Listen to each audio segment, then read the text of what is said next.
to Accent on TV. Best of Poland and Europe. Right here on LA Talk Radio. Hello, Ilona, Europa. I hope people get used to that. We have another show. It's called Accent on TV. The best of Poland and Europe. Having own show is really hot. I like to have my own show because from time to time I'm bringing people that I decide that I want to put accent on. That's good, I think. And today, this is one of those days. We have great people in our studio. I will say young, powerful, creative. All are graduated from USC. Is this graduated or graduate? Is this English? Graduated. This is accent on the best of Poland and Europe. Then, yes, and we have something that we really want to ask. I call this help, or I call this maybe opportunity for some of people. But for sure, we'll be talking about movie. Horror movie. I'm already scared. 1 hour ago, we had Accent on a radio show from 6 till 7 on Channel 1. And this show is 2.5 years old, I think, and I'm thankful that people are still listening and we get more and more people. But right now, 3 weeks ago, like I said, we had this great opportunity to have our show on a camera. Then everybody who listened to us an hour ago maybe switched to this channel, video channel, and we'll start all over talking about the same topic. Next month will not be like that. I was just trying to learn how the two studios and time zones and guests, how they will be behaving, and myself also. And that's why we are sometimes repeating our guests. But next month we'll be having only probably ones on this show, on that show. There will be maybe very unusual mixture of very talented people. But today, I think we are so excited. I'm saying we because also I have a co-host for Accent on TV, The Best of Poland and Europe, Marek Bacik and Lucy Hill. They are coming in rotation. Sometimes they are sitting here, sometimes I'm sitting here, and mostly I like to sit where Max sits. That's my place. Then I think it's the right place for this gentleman because in a way, he's the somebody that we need to just talk about his project. Right now, introduction. Okay, Ilona, Europa. Thank you so much for having me. My name is Alex Parslow, graduate USC student who just graduated, as you mentioned, and director, writer, and executive producer of the project that we're going to be talking about today, Occam's Razor. Okay, and now we have Jonathan. Hello, I'm Jonathan Maurer. I'm the producer of the film Occam's Razor. And Jonathan, I think 3 weeks ago I had you, or maybe a little bit more, on my Accent on show. Sometime last month, yeah. I just love to talk to you. Oh, thank and you. I feel like I know you so much because you also work with Natasha Miraya, who I know very well too. Yes. And we have Natasha Miraya. Hi, yes, I'm Natasha Mariah. I'm a singer-songwriter as well as the associate producer on Occam's Razor. And I like to tell people name of your company because I think it's very unusual. Yeah, I'm also a producer as well, and my company's called Type A Entertainment. And everybody wants to find out Type A Entertainment. I wonder why, and we'll talk about this a little bit. Okay, reason why we are here on the two shows. We really want to help to get some money into project that beautiful three people, smart people, creative people represent. Could you describe us again? Name of the short film that we are hoping after raising only $4,500 more on Kickstarters that you will be having a right to produce full movie, yes? This is Alex, that's how this works? Yeah, that's exactly what we're doing. So we're making a short film called Occam's Razor, an atmospheric horror film that is also a proof of concept for a feature film that me and my writing partner, Andrei Kovalos, are writing a feature version of. And so what we're going to do is make a short version first to show and kind of send out to the industry to show like what this film is all about, what we plan to do, and to show that we can do it as a team. And basically, as I said before, it's an atmospheric horror film that's kind of in the vein of other films like Bram Stoker's Dracula or maybe even The Exorcist. It is a period film. It takes place in the 1850s in the United States. It's about a post-mortem photographer. I cannot smile, that's scary. Yes, someone who takes pictures of the dead, but more specifically in this era, what they had people do is they would come in And basically, someone who had recently died, the family would want to have a picture taken so they could have a keepsake, a memento of this family member, because photography back then was very rare, very new, very expensive, and a lot of people just had never had their picture taken. And if someone passed away, they would want to remember them. And so these photographers would come in, and basically they would do whatever it took to make them look convincingly alive. That might mean dressing them up, might mean makeup, might mean doing sometimes even surgical things, positioning them in a lifelike manner in order to make it look like they were still alive, take their picture, and give that to the families. And so this was actually a way to bring solace to families and allow them to remember their loved ones in a more a better way than, say, taking a picture when they were still when they still looked dead.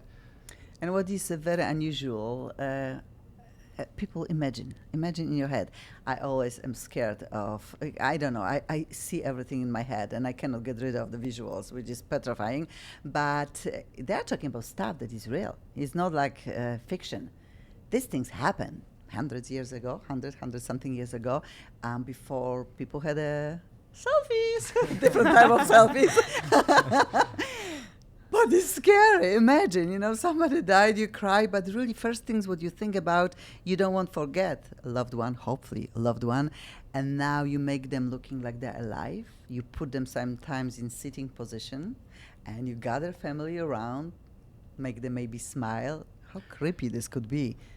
That's really scary. Jonathan, Yeah. ouch! Yeah. Well, I had the same reaction you did when Alex presented the script to me. He wrote it with his co-writer and was looking for a producer. And we've been friends now since the beginning of 2012. We came into the program together, our first production class. We were friends. We worked together. Alex edited my second ever short film at school, actually. So that's how far back we go, over 3 years now. And he was looking for a partner, pitched the film to me, and like you, I had never heard of this, postmortem photography. I like history very much. I like the history of photography very much, and something I've studied a bit of, and was not aware that this was not only a phenomenon, but it was a very popular phenomenon for some time, and very regular. And now something that seems very grotesque to us, to pose with your dead relatives, with your loved ones. In many cases they were infants. Of course, we were talking about infant mortality rate was quite high at that time, or low, the bad one. There was a lot of dead children, whichever,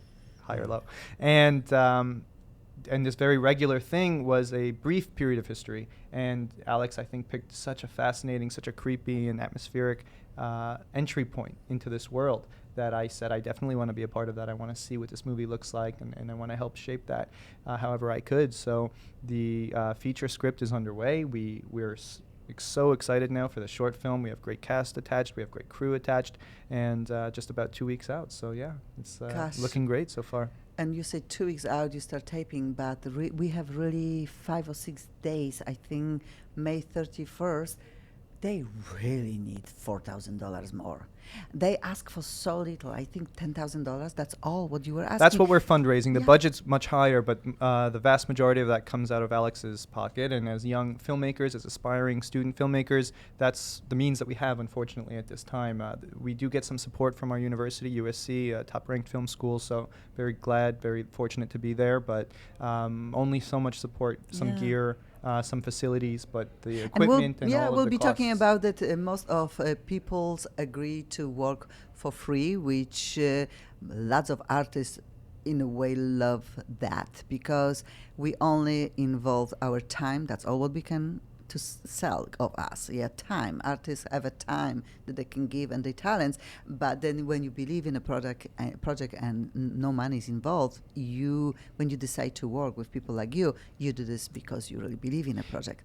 Absolutely. And you have so many people helping right now. Obviously, Natasha also is one of them, but outside of that, you have actors, big actors that are attached to this movie, and they will probably in the beginning working for free. Yeah, no, that we have 3 wonderful actors that are of all that very generously donated their time because they believe in this project. Christopher Backus is an actor who's appeared in a number of TV shows, including like Sons of Anarchy and Workaholics, The OC. Nicholas Sparks' Deliverance Creek is the lead character. He's Byron Cromo, the postmortem photographer. In addition, we have Beth Grant, who's been in many, many movies that are big Hollywood movies like Little Miss Sunshine, Rain Man. No Country for Old Men, The Artist. Carmen Argenziano is also in this film. He's been, he's had a long career dating back to, Godfather 2, in addition to films like Swordfish, or more recently, Angels and Demons, Ron Howard's film. And he's got a big sci-fi film coming out this summer, I believe. Aurora, I think is the title. And these are, big professional, actors who are very generously donating their time to a short film, because everyone kind of believes in this subject matter. They believe that this is a, an interesting topic, subject to explore. Of course, not just for the short film, but hopefully for a feature film. And that's what we're trying to do is, we're making a proof of concept for a feature-length film. And so we're going to make a short film, professional quality short film, in addition to writing a feature-length screenplay, so that we can go out to the industry at the same time with both of them, and not just say, hey, here's a screenplay, but here's a project. Yeah. And I know that you can give us a little bit more of story, because the story develops and is darker and darker and has a twist and really has some very of course sad parts, and involves little children, innocent children, and this is no fiction. They're talking really something that could happen, or maybe happened for sure, for real. And the gentleman who is the photographer, he is the one who discovers the truth. Yes. Well, it's like detective, we can call him. Yeah, I mean, when we were researching the subject matter, we read a lot about these photographers, and oftentimes, there's several true accounts about photographers who kind of experience kind of supernatural happenings. They deal with the dead, and that was kind of in the inspiration behind the idea. We thought this was a great starting point for a horror film, a very scary film. And so in this story, a post-mortem photographer is called into this small community where a number of children have mysteriously died, and they don't know how. But the official reasoning behind their deaths is very fantastical. It's something very wicked and evil is behind their deaths. And he's a man of logic, and that's where Occam's razor, the title, kind of comes in, because he believes that there's something probably simpler. There's something hidden behind their deaths, something that people aren't seeing, a hidden truth. And he goes to investigate, and he slowly realizes that it seems as though the spirits of these children have kind of almost reawakened. They seem to be almost communicating to him. They ask for the truth. They ask to be revealed. Trying to lead him to the truth of what really happened to them. It's really petrifying. I don't lie. I got goosebumps. If something is there, when you say word child, anyway, or children right now, and some dark church, unusual situation with death, with pictures, it's a really scary story. We need to find out the end of the story. And it comes from a great tradition as well of Gothic horror. Alex's protagonist is a man, as he said, the title alludes to a philosophical concept that refers to a rational perspective, a rational viewpoint, trying to eliminate superstitions and get to the path of truth that has the least assumptions to it. This is a man of rationality in the 19th century who's pitted against superstition, against religious beliefs, very orthodox beliefs that don't agree with his viewpoint. So these two worlds pit and clash against each other in the way that a Van Helsing character would in a great tradition of horror and Gothic horror. And I was sucked in immediately when he pitched it to me, and the script is so alive and so atmospheric, and there's so much to explore in the feature. So for now, it's the short, and it's just executing this great script that we have, but the vision for the future is excellent as well. And again, we are here for a reason. Not often we are asking for anything except please listen to us or watch us right now. I think if anybody listens and has some money that can devote to this project, and we are talking $10, $100, $4,000, whatever people have, I know they will be appreciating, because we'll make their life so much easier. And as a sign of our great gratitude to all of our many donors that we already have, and hopefully the ones to come, we have great rewards, we have great giveaways, kickbacks, and thank yous to all of our donors on our Kickstarter page. You can get props from the film that were made by our professionals. You can get artwork signed by the cast and crew. You can get free downloads of the film when it's complete. So it's not just a giveaway, but also perhaps an investment in something, or just entertainment, because the film will be yours if you choose to donate. So that's something. And I don't know if everybody knows what is Kickstarter about.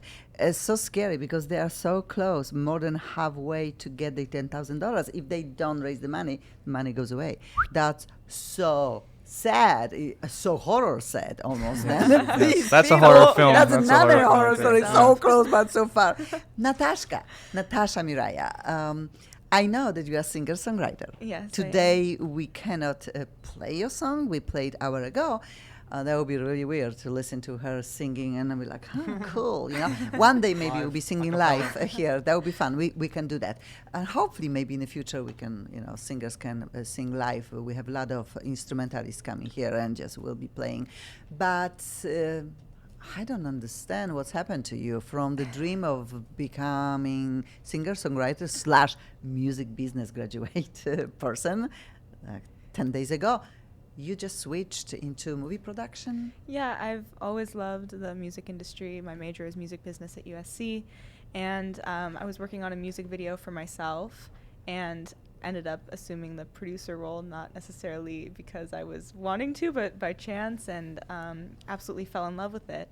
And I found the collaborative effort of working on a film project so inspiring. It's something that you don't really find in the music business as much. In film, every person has to be on their game doing what they're best at the same time, or otherwise you don't have a product or a project. And so that really inspired me to want to get involved, and I started working on more films, and I met Jonathan, and we developed a strong relationship and worked on a couple projects together, and that's how I came to be involved with Occam's Razor, and now friends with Yeah, Alex. you know, I remember because everybody just sits in a movie, just, oh, cool movie, yeah, scary or not scary, love story, whatever.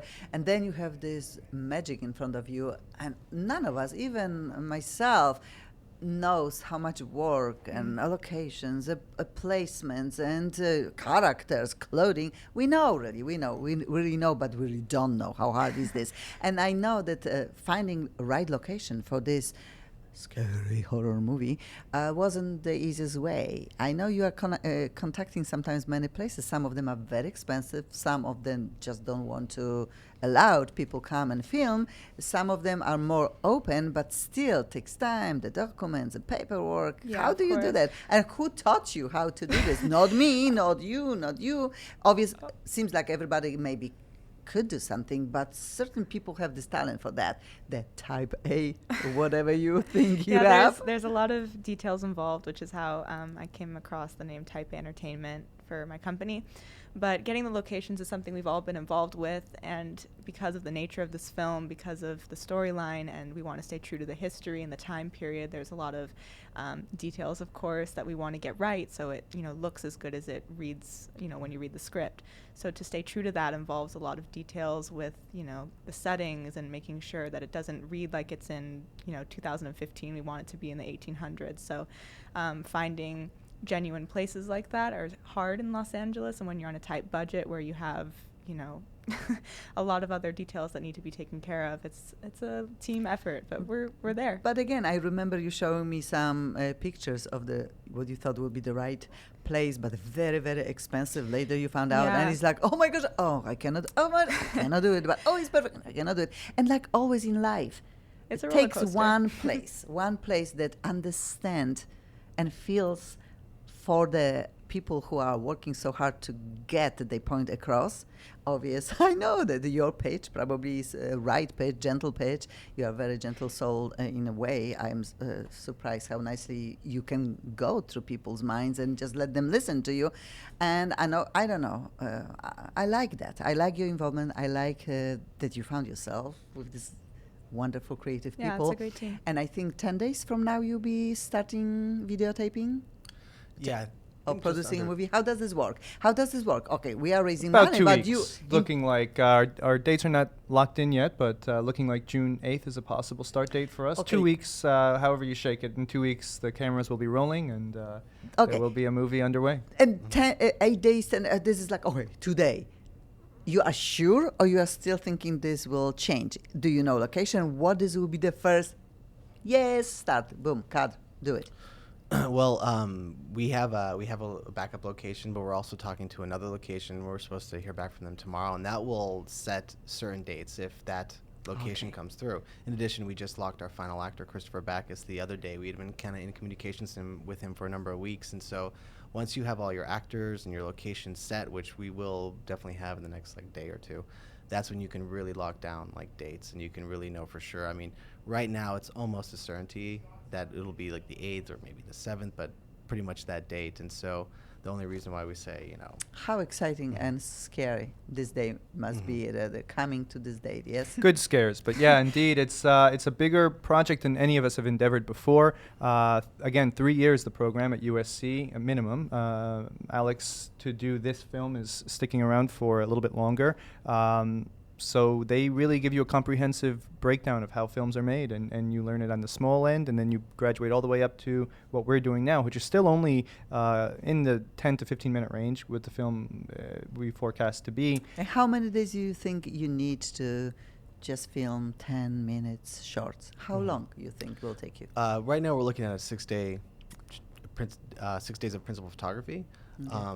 But there's always the chance that we might squeeze in, you know, additional half day or maybe even another day of like pickups and inserts, shots and cutaways and other things like that. And then post-production, and after there will be months, 2 months, 3 months? Indeed. Yeah.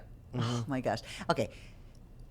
Everybody heard something that this is a journey to everything in life. The creative journey is very unusual, and because has so many downs and ups and downs, okay? And from idea to results, mostly if this is in a music, filmmaking, or art or something, and the success sometimes is so far in reach. This is English, in reach? Out of reach? Out of reach, yes. Close But enough. obviously, without dream and without this journey, none of us will do anything in life, but that's what we want to do. Then I would like little rewind our story. We were mentioning a little bit how both of you got to this point that you both became who you are right now and the future of entertainment business. I know that you had some great moment in life, and one phone call that you were not expecting so much, but gave you some open door to Yes. to this beautiful film industry. Very tough one. Okay, tell us that, because that's a great story. If parents are listening, or young people, older people are listening, we had a week ago one of the filmmakers from Poland here too, and we had a great show. We started talking about filmmaking, and then we moved to politics, and then we were talking about Indian food. How this happened, who knows? But the fact is that Andrzej Kozłowski also was trying to get money for the 7-year-old movie that he almost finished right now. And the last part, he needed to travel to Europe and get music recorded in Europe, also for free, but really he needed money, and he got the money. Then I'm hoping, for whatever reason, we are doing perfect service for the talented youth, and then we'll not make maybe so miserable for them to wait 7 years like Andrzej waited for the project that movie is 120 minutes long and no word in this movie. How unusual is that? But again, that's his dream, he believes, and he has amazing artists and actors, American artists also involved with this project. Then I know this will happen. We know, we need to believe, but yeah, the one phone call away from the dream, from the story, from the script. How does this happen? Tell us. Well, basically, I met my current writing partner, Andrzej Kozłowski, about 7 years ago in a writing program at CSUN. And we, knew right away that we had a lot of common interests, and we had a lot of common goals, and we kind of remained friends ever since then. Not just good friends, but also like kind of writing buddies. We would always work on our material, and we'd exchange it and give each other feedback and kind of just advice and try to help each other out any way we could.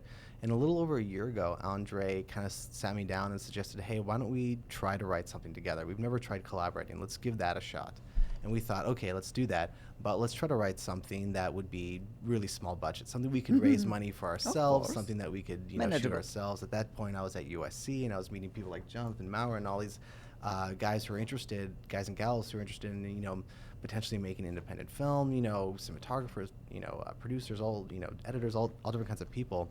And so we thought, let's try that. So we sat down, we brainstormed for a few days, and we kind of accidentally stumbled upon an idea about an interdimensional traveler and this kind of big space opera, epic with all different kinds of worlds and landscapes, and it was by no means a micro-budget film. It was definitely something that would cost, in the hundreds of millions potentially. But we loved the idea so much, we said, screw it, we'll write that micro-budget film later.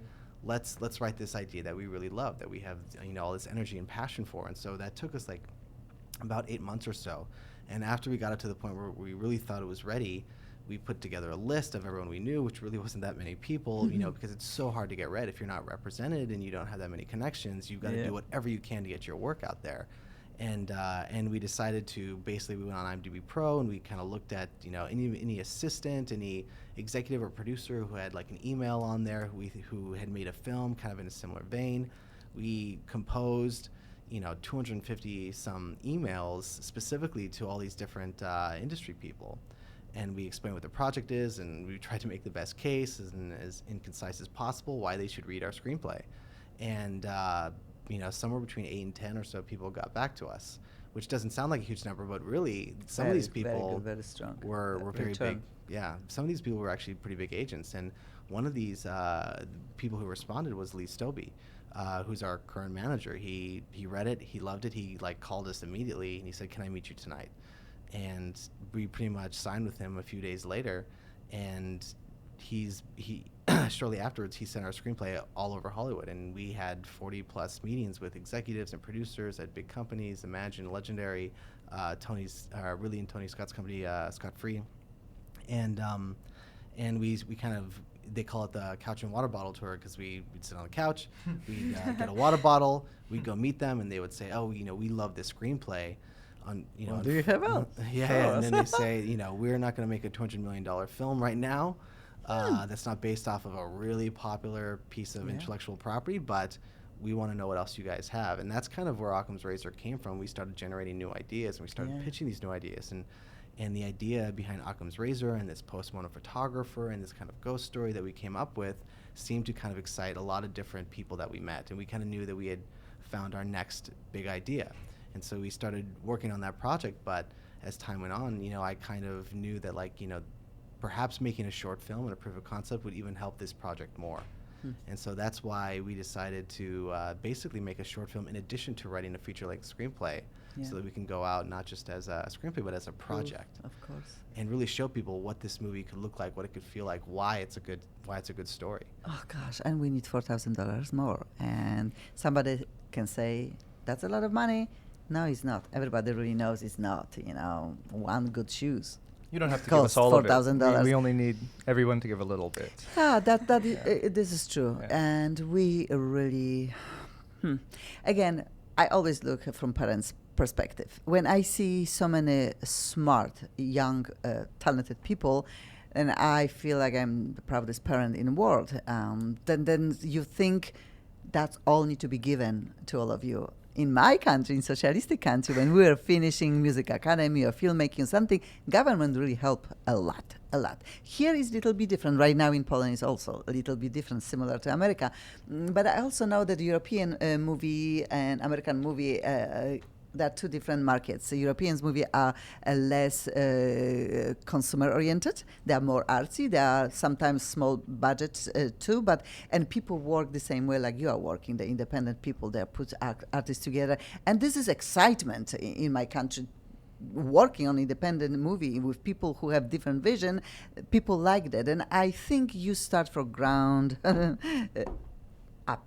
Okay. And yeah, in many cases, you have no choice, really. Alex has an ending to that story that we didn't get to, which is that the success of that initial screenplay, which brought him into that meeting that got him representation, was a fantastically successful screenplay, rather, in the sense that it got him on 2 inside industry lists that recognized it as one of the best unproduced spec scripts in all of Hollywood, and yet there's no sale based on that because of the exposure of that script. It's extremely expensive to produce something like that, a lot of risk involved. Alex and I also each were co-writers on feature films that James Franco produced at USC. He has taught there and produced films with his own production company, and we were each selected to write for those. And in spite of some of these successes that Alex especially and I and some of our colleagues have had, there's no direct route into the film industry, and there's no way to go to somebody with a resume and say, "Hey, hire me," and now. Yeah. So it's very much a show me industry. And how can you show without money? We are not talking about that's kind little of the tiny catch-22 production. that we have a little bit. It's what's exciting about film, and it's what is very exciting to me about Hollywood. I love that it's an open arms community. You can come from anywhere in the world, and everyone's on an even plane. And yet, there is a bit of a catch-22, and how do you get there without that initial piece? And that is the struggle for many of us, and that's the big endeavor that we have right now. So very, very hopeful, very excited. We know we have the right project. We know we have the right people attached, and it's about giving them the means to do their work and really letting them. In addition to all the free help that we've talked about, which we would not live without it, really. We have restaurants in LA giving us free food, free catering. Every single little bit helps us. We also like to hire when we have to hire, because not everything can be free, of course. We hire USC grads, recent grads, our own friends, our own colleagues who are transitioning now into freelancing, into the industry. So it's very much a kind of scratch each other's back community, and that's what really makes us all strong. But how do you deal with costumes? Do you have people? We have a excellent costume designer, Kate Fry, who's been working in the industry, and I believe she graduated from Cal Arts a few years back. And she's absolutely superb, and I've been working with her a lot actually over the last couple months. And the costumes are incredibly important, obviously, to sell the period, but they're also very important because there's a number of very distinct characters. And as I could go into more depth, but I don't want to give away the twist. But there are ghosts in this story. On some level, and these ghosts have a very specific look, and it's very intricate and complicated. See-through clothes. You'll have to download the film, which can be yours. And that's the great thing is, if you check out our Kickstarter, we're Occam's Razor on Kickstarter. We have a Facebook page as well. Either one of those pages, you can check out our kind of like video that we've made that helps kind of talk about the subject and why it's so fascinating and why it's something that's kind of been forgotten, this incredible kind of dark oddity, and at the same time, it's probably fascinating to a lot of people that would, be interested in knowing, like, oh wow, this occupation actually existed, people actually did this. And so you can go to the Kickstarter or the Facebook page, check out the video, which kind of talks about it in more detail and kind of gives you a vibe and a tone of what we're going for, what this project is all about. And so you're talking about costumes, and it's not just the costumes, it's the whole production design, it's the locations, it's all the props. All these things are not there just to capture period, but to capture an atmosphere, a Gothic Victorian. We know that when you sit in a movie chair, one thing that you really are longing for is the atmosphere that sucks you in, and you know right away where you are and why it's creepy. Because in your situation, probably the first look will be like, oh, I already feel something bad is happening or something very unusual. Natasha. Yes. Okay. I know all of you are from USC. All of you know each other. But you start working with... on which project? Again, could you tell us when it comes to Jonathan? I guess it was about a year ago or so. A little less. Jonathan posted about a project he was working on called How to Breathe Underwater. And I saw the post. I hadn't met him before, and I instantly reached out. The wonders of Facebook connects everybody together. That's actually how I got involved with this project as well. And I spoke to Jonathan, said I was interested in meeting with him. And we really hit it off, and I produced that music video with him. And from there, we've been collaborating on a couple projects since then. And even when we call this music video, I think, Jonathan, you need to a little bit describe. This is very unusual also film. And it has story so deep in so short time. Then again, only great storyteller and great producer, a great filmmaker can do.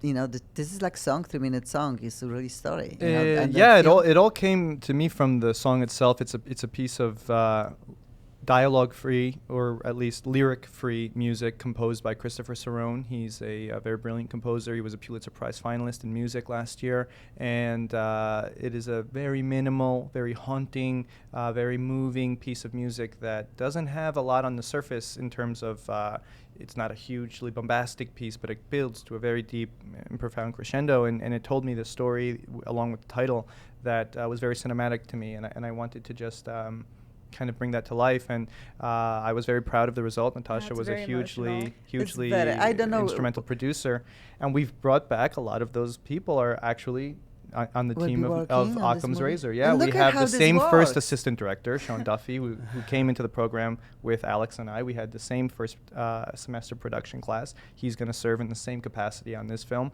And the cinematographer, who is the most gifted and brilliant and beautiful Wonderful. person, Guan Shi, also our first semester production class comrade, all the way from China. She came and moved to LA, and first book of photography published when she was still in her teens, and fantastically talented cinematographer, wizard with the camera. She's shooting the film for us. So this is very much a team effort, a friendship-based team, something that we're so thrilled to bring to life after knowing each other for all these years in the program now. We've all moved to arrive at this point, the thesis film, the graduate, last thing that we do at the university. So, And again, I'm talking about collaboration, and the world is not so bad when you think this way. Everybody thinks that the entertainment business is just mean and not so nice, but look at what's going on. Maybe when We're they a will be family. 60 or Yes, 70s, indeed. they will hate each other. Please don't. But fact is, they all are starting very innocent. Innocently? I did something right. Yes. Okay. And yeah, through the hard work and friendships and just knowing each other in the schools, mostly in the schools, we have maybe something very, very important in our hands today. Because if not for our help, maybe the big movie, the full version of movie will never happen. No, we are not negative here. I know will. And I know a few weeks maybe from now we'll know that already the 10 days are taped. But then a few months from now, hopefully we'll get some great news and just we'll share that, yes, movies in the making. They have everything going on, almost everything.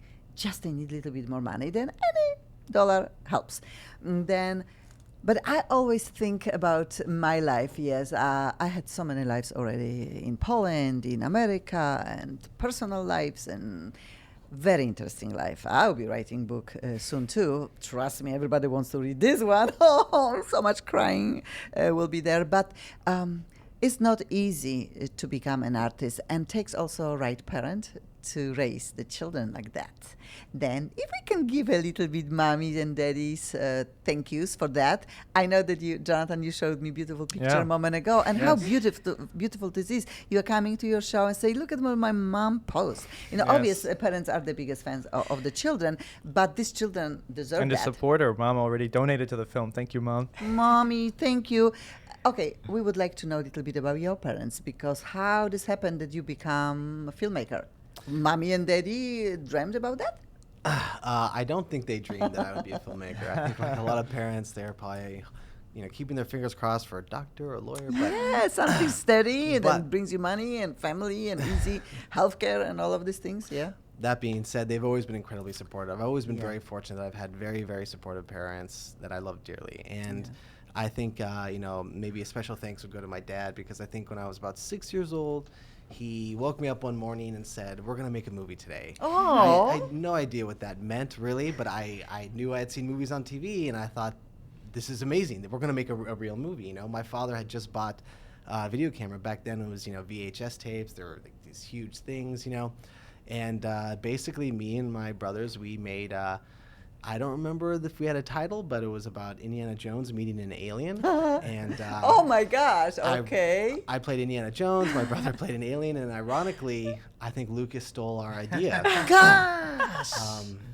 Many years later, of course. So, but I knew, back then it was a blast, and I continued You making remember home this movies. day? I remember this day. I still remember this day. You It have was- this film somewhere? Yeah, we still have this Still film. exist. In fact, we have that and many other home movies, many very silly home movies. But there was a time, even in my teens, where I started to kind of try to take it a little bit more seriously. And it never occurred to me back then that you could actually try to do this as an occupation. I grew up in the Northwest, Washington, Idaho, Oregon. And there's just no industry there, obviously. And there's no entertainment people, there's no film people.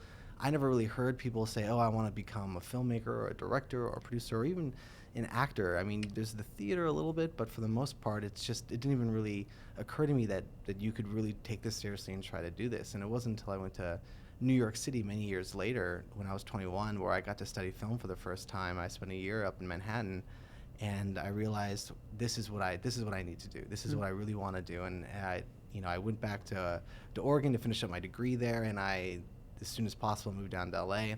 I started studying film. I started getting involved in film, and I've been down that road ever since. Yeah. And eventually. Thank you, Mommy and Daddy, again. Thank you, Mom and Dad. Oh, thank you so much. And Jonathan, I know you don't sleep. You didn't sleep for like 3 last days, yes? It's been a long weekend. Yeah, and we were talking about this little bit in a waiting room, a lounge room here in LA Tech Radio, because you were very, very tired, and sometimes Is the it tired. showing? Do I look Oh, tired? I am tired too. Trust Okay. me, I am very, very tired. Natasha, are It's you hard tired? work being a producer. Yes. It's a lot on your Yeah, plate. that's what we are going with. They are young, they have lots of energy, but the work they are putting into the project is like sleepless nights. Yes, To an extent, yes. and nerves. There's some nerves. I like to keep busy. It keeps me away from thinking too much about the things that I have to still do or haven't done yet. But it's been a long weekend. Busy.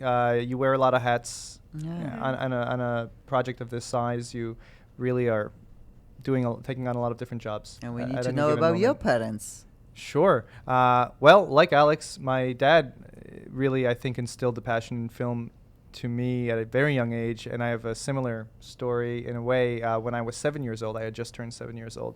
My dad wanted to see Terminator 2 in the theaters. It had just come out, and he took the whole family to it.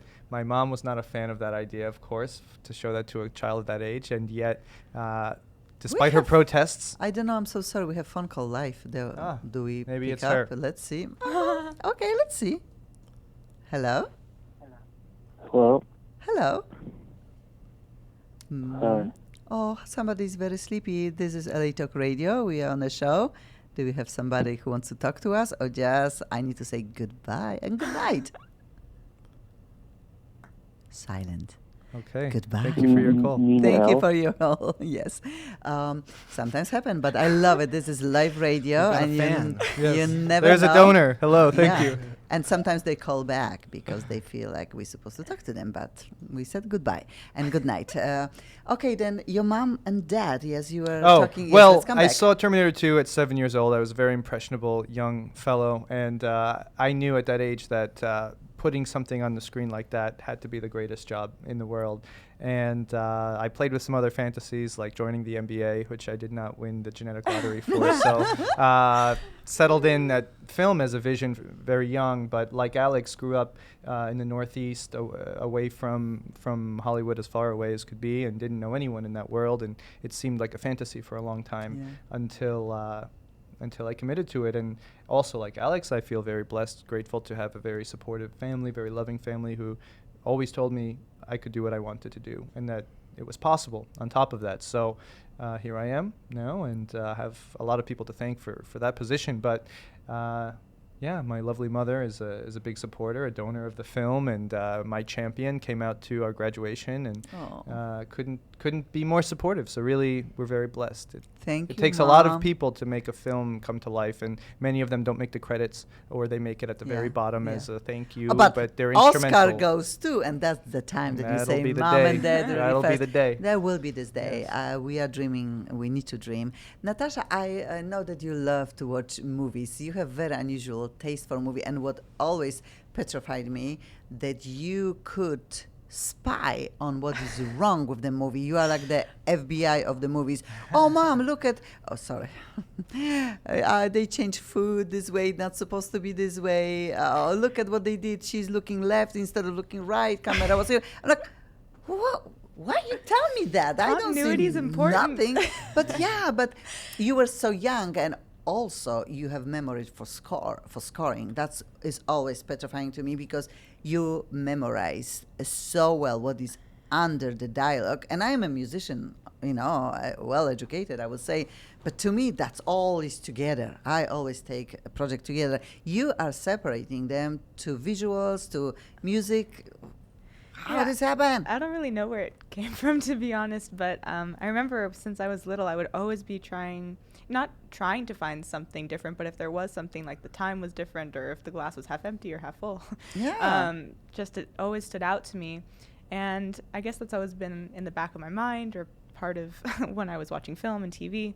And then, I've been involved in the music business and never really considered film. If you asked me 2 years ago if I would be involved with this project sitting here today, I don't think I ever would have thought that this would be the path that I was taking.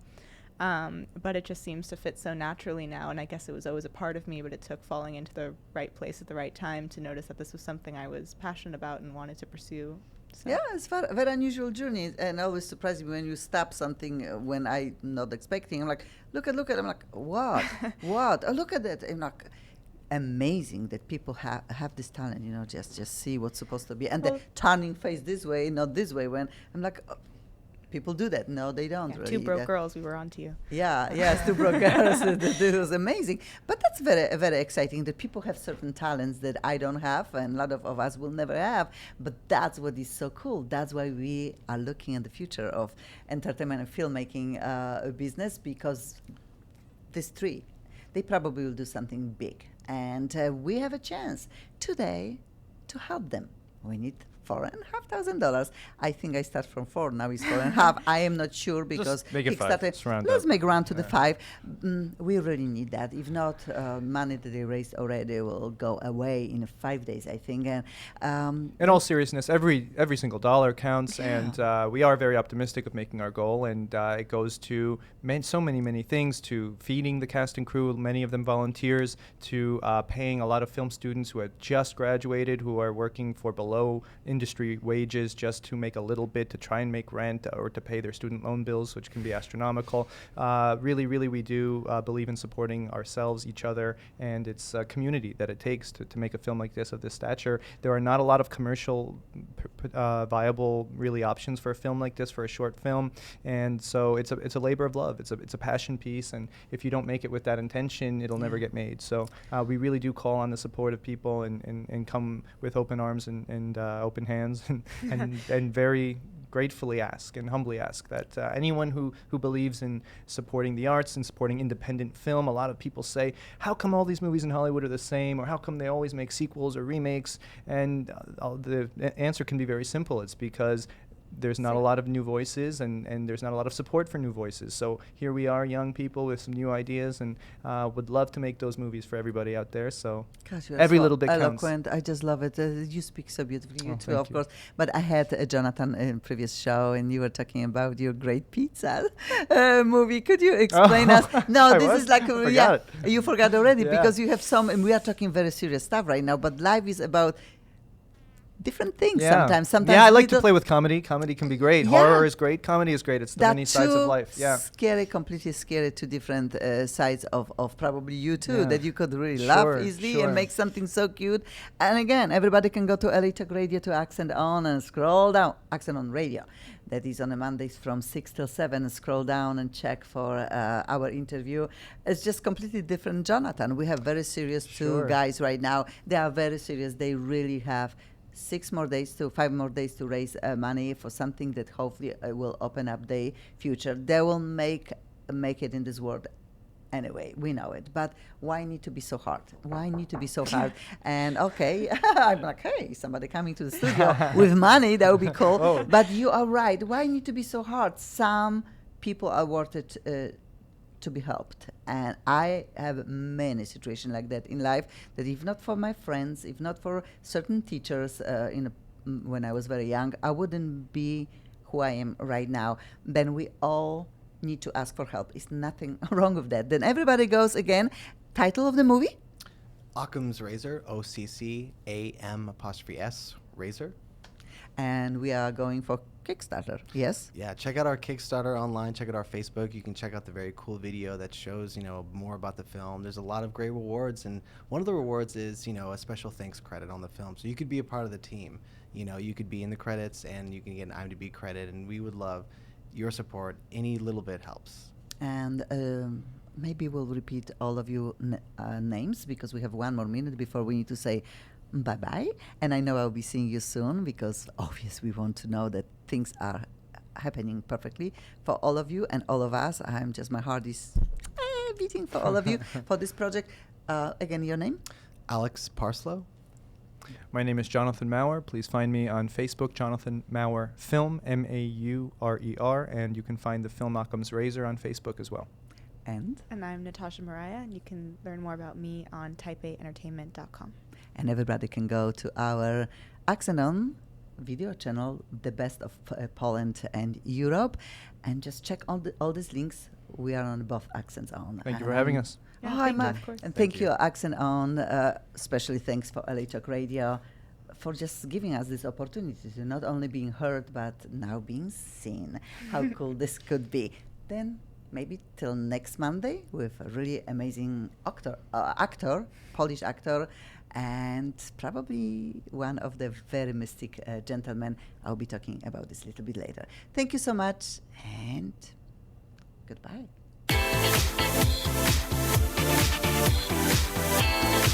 You're listening to Accent on TV. Best of Poland and Europe. Right here on LA Talk Radio.